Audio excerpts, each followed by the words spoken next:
Hi, and welcome to Home Cooking with Jake. I'm Jake, and this is my home, and I'm going to do a little cooking my way.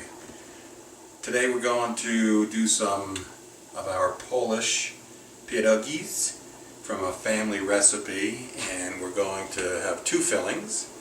One is a cabbage with onion and some thin sliced deli ham diced up. That's in here.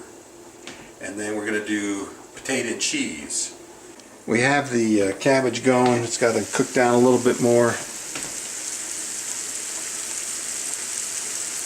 it's smelling good. We got the potatoes boiled, and I threw a sweet potato in there just for some variety. So I've got the mashed potatoes, put some onions in them, grate the cheese in it, and then let that rest. But I have to also get to making the dough, and since the dough has to rest for at least 15 to 20 minutes, I want to get started on that. What you can see here is I have a 4-foot space here, and I took a 4-foot piece by 2-foot piece of 3/4 inch melamine, and I rimmed it with some 1x2. Sprayed it with some food safe sealant. This is my work surface now for doing pierogis because it's nice and flat and nice and smooth. So I'm going to do my wet ingredients in the bowl, and that involves 1 egg,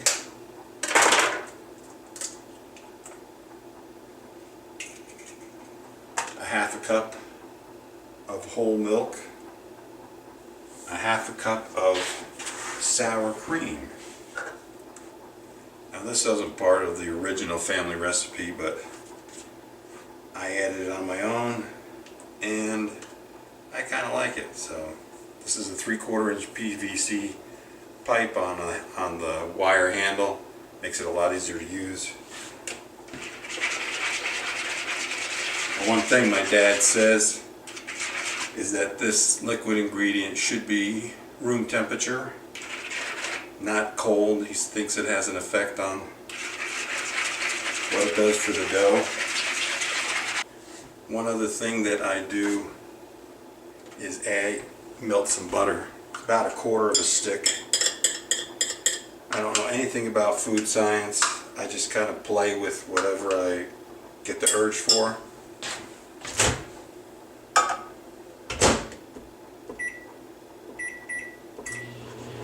Do this in 10 or 12-second increments until it's melted.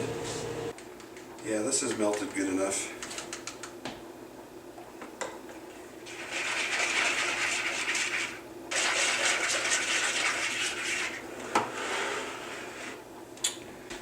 Now for the dry ingredients, we're going to put in 2 cups of flour,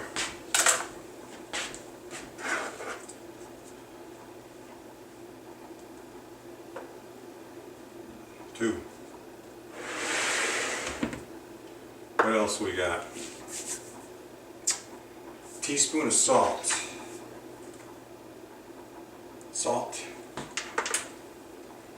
1/2 teaspoon of baking powder.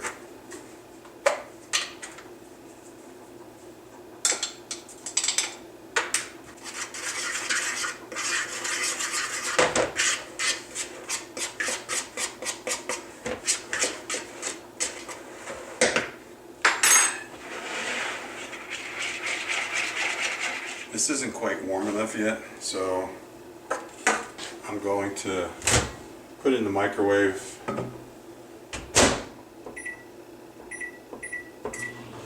for a few seconds. Texas A&M got beat by Auburn, number 24 Auburn versus number whatever they were, 7. Alright, let's see what happens here. Didn't do it all. Add some more flour until you have a workable dough ball.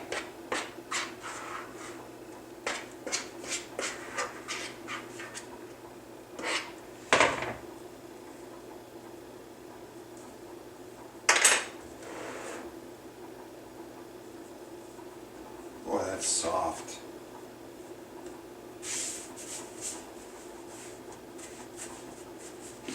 There it is. Voila.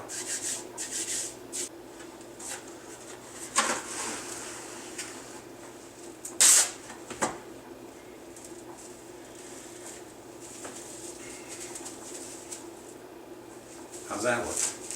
So we got our onions cooking down, a little bit of olive oil and some butter. No salt or pepper yet. We did add some butter.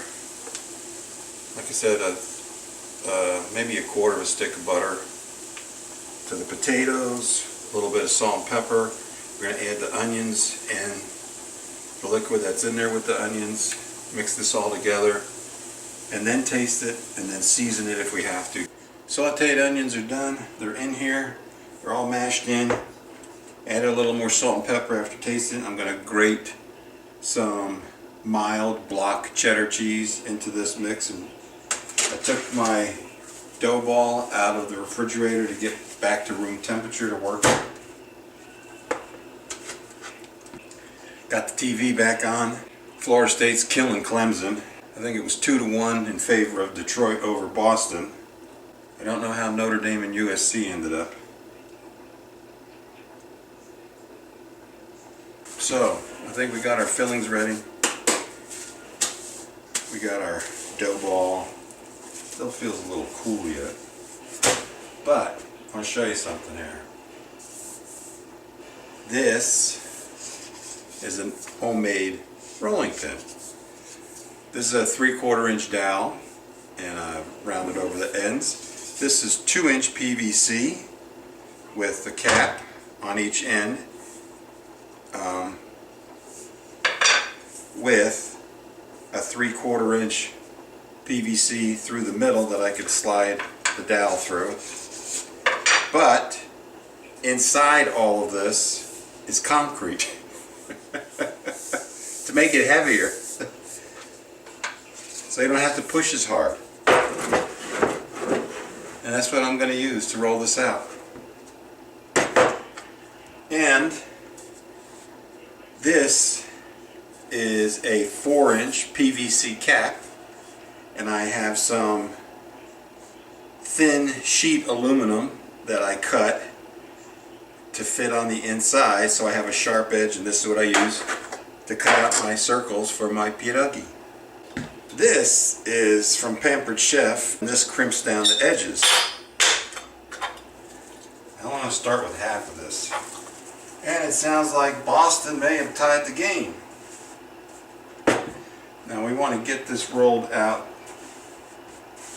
to 1/8 of an inch or less. By making the dough super thin like this, I mean, this is definitely less than 1/8 of an inch. It's pushing a 1/16. So I got 13 of them here from that first roll. Plus I have this much left over. Ball up and roll out again. Now we are doing our potato.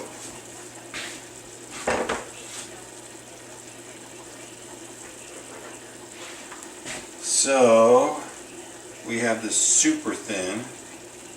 We fold it over, kind of get the edges in a line. Our crimper, push down.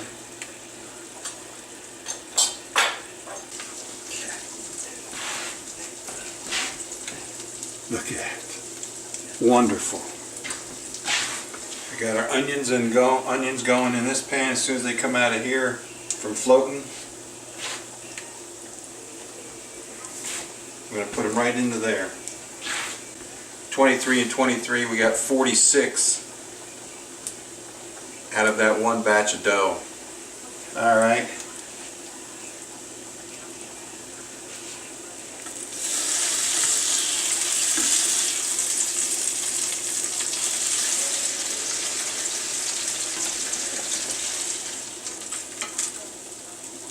Yeah.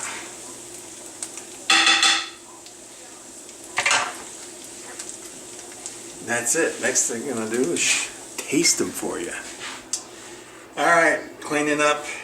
These have cooled down. This one is cabbage and ham.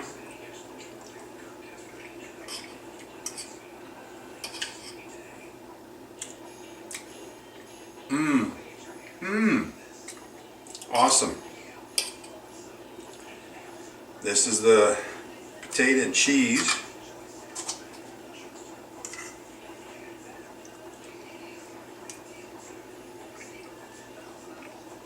That dough is so thin, it's just delicious. You can eat a dozen of these. Well, that's it. I hope you enjoyed it. Love to hear from you. Signing off.